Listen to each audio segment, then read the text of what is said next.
Hi guys! So for today's video, I'm going to do a very simple holiday makeup look, and this is just the first of the many makeup looks that I will be sharing with you habang papalapit tayo ng papalapit sa New Year. So if you want to look glam this holiday season pero ayaw mo ng super, this makeup look is for you. Without further ado, let's start. Let's start with the skin prep. So you have to moisturize your face, definitely. Just use your favorite moisturizer. For today's video, I'm going to use Skin Potion's Tomato Serum. If you can, massage your face na rin. After the moisturizer, I'm going to apply a sunblock. Kahit anong oras ba yung get-together nyo or yung party nyo, importante maglagay ng sunblock. There's nothing wrong with using sunblock. And for today's video, I'm going to use one of my favorites, itong sa Hiii Glow Boost Water Cream. I love this one kasi nakakapagbigay siya ng instant glow. While waiting for everything to set, I'm going to do my brows na, and I'm going to use a brow soap to achieve that natural looking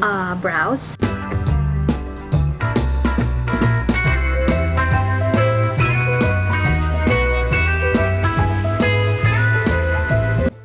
And then I'm going to wipe the edges. Next I'm going to do is the eyes. Let me zoom you in a little bit. So I'm going to use the Get Ready With Me Radiance Tint in 03 Ivory. Ito yung gagamitin kong eyeshadow base.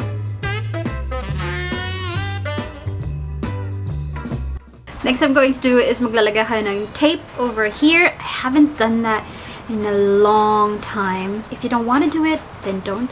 Pero ako, I want to do it again. Make sure walang butas. For today's look, I'm going to use itong sa Detail Cosmetics yung Egyptian Desert Palette. This is what it looks like. This color I'm going to use is this shade right here. Pang transition shade. You can use whatever palette that you like as long as swak naman yung colors. Grabe, kaninang init ng araw ngayon. Muulan. A tinier brush. I'm gonna get this shade. And then, I'm just going to put it ng pagganito. Alam mo yung parang pa-diagonal. And then, hanggang dito lang.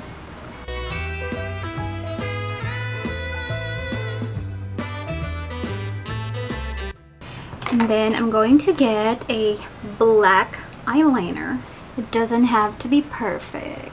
Again, ilalagay ko lang siya hanggang dun sa kalahati ng eyes ko.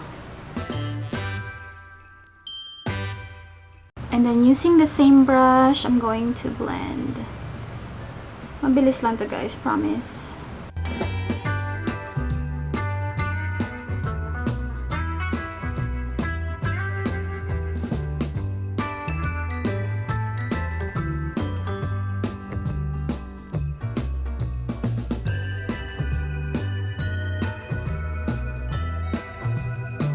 Then I'm going to get this color ulit. And then just blend this part.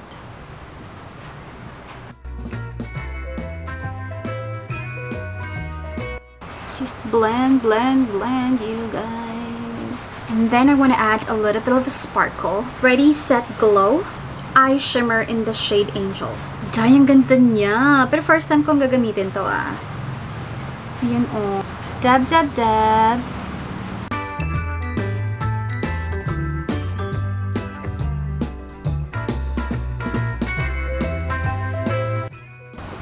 Okay, so I am going to... Ooh! Okay, let's clean up a little bit. I'm just gonna add definition to my eyebrows using a black pencil liner to just fill in the sparse area. Perfect Diary Mascara. Have you heard of mascara trick na ganito? Ayun na, pag ganyan mo muna daw i-apply. And then saka mo suklayin daw ng ganun. To achieve the full capacity. Ooh, look at that. Now let's go with the base muna. For my primer, one of my favorite products, Pond's Insta Bright Glow Up Cream. It will give you an instant glow talaga. So you see, this is the before. And this is the after.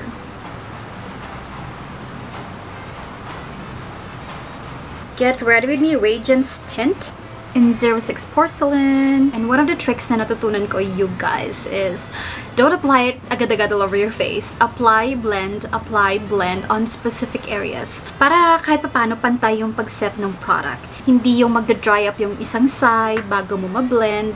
Alam mo itong Radiance Tint, best apply talaga if you have like a really moisturizing primer or like moisturizer mismo or serum. Get ready with me, Radiance Tint in 30 Caramel for my perimeter contour. Ganun.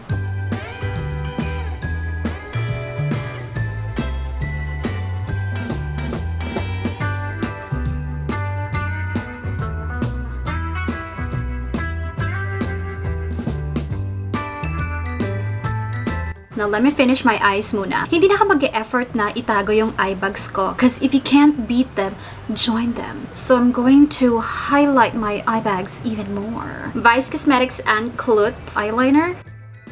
A really tiny brush.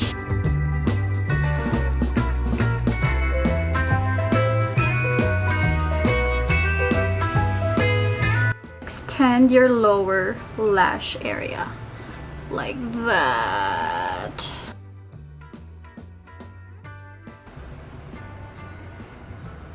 Then I'm going to get a very pigmented na highlighter, and this is from O2O Rose Gold Highlight.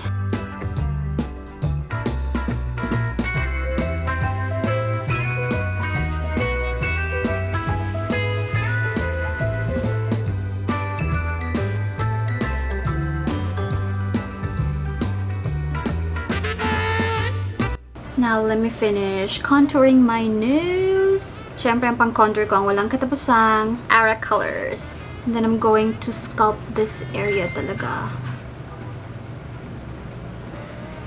And then darken this part to. Para parang mas mukhang tusok. Gamit ko ulit yung O2O. For the blush, BT21 Vice Cosmetics in Prankster. This is what it looks like. I'm going to mix both of it para may konting shiny shimmering splendid effect.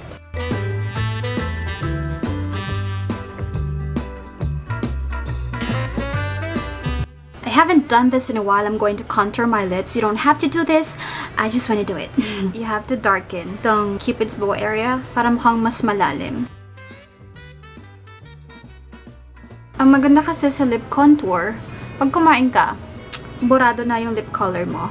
Pero, yung contour mo andyan pa din. Kasi nga, nasa outer perimeter siya ng lips mo.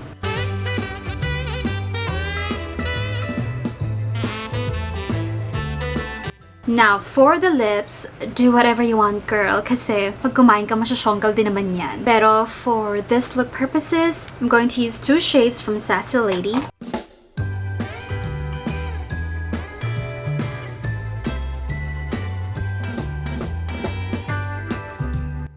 Stop right here, but of course, no. Detail Cosmetics Jelly Lips.